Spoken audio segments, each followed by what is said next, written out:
Renomix. Zateplíme váš domov. www.renomix.cz.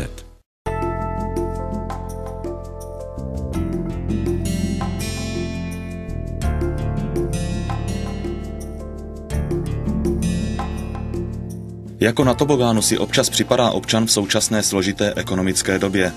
Nejvíce to pociťuje na tvorbě cen energií, které jsou jednou z nejvýznamnějších položek každé domácnosti. I tady ale lze docílit významných úspor, a to zejména v oblasti vytápění domu či bytu. Hlavními příčinami vysoké energetické náročnosti při vytápění budov jsou především nevyhovující tepelně technické vlastnosti obalových konstrukcí budov, to jsou oborové stěny, střechy, podlahy, ale i konstrukce oken a dveří.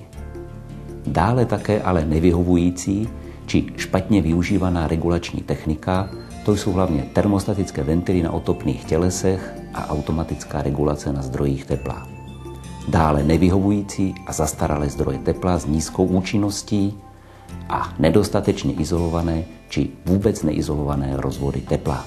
Úspor ale rozhodně nedocílíme bez nutné investice.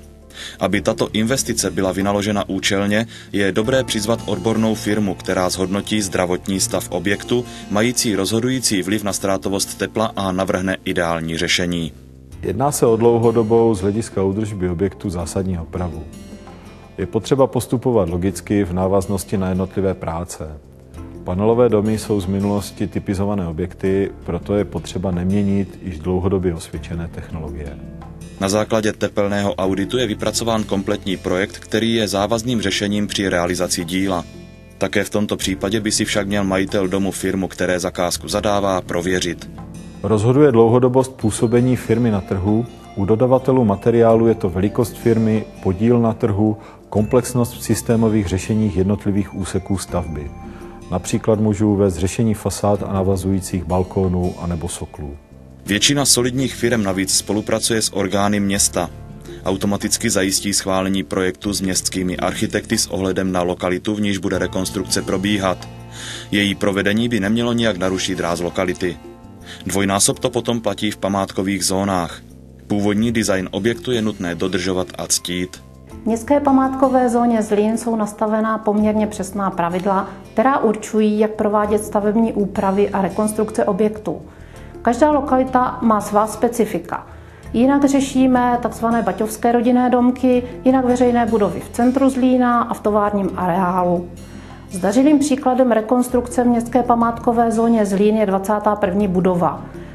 V největším rozsahu řešíme však zateplování na panelových domech na sídlištích. I tady je potřeba zachovat urbanistický ráz lokality. Současné moderní materiály umožňují provedení prakticky jakýchkoliv úprav, které zajistí minimální zásah do architektonického stylu za současného maximálního využití tepelně izolačních vlastností. U běžných bytových domů jsme schopni při správně navržených a správně provedených tepelně technických úpravách dosáhnout 40 až 60% úspory tepla na vytápění. Prostá návratnost takovýchto tepelně technických úprav se obvykle pohybuje v rozmezí 10 až 20 let v závislosti na původním stavu objektu. Jak jsme si dnes řekli, rozhodně se investice do zateplení domu vyplatí. Musí ale být provedena správně, odbornou firmou a kvalitními materiály.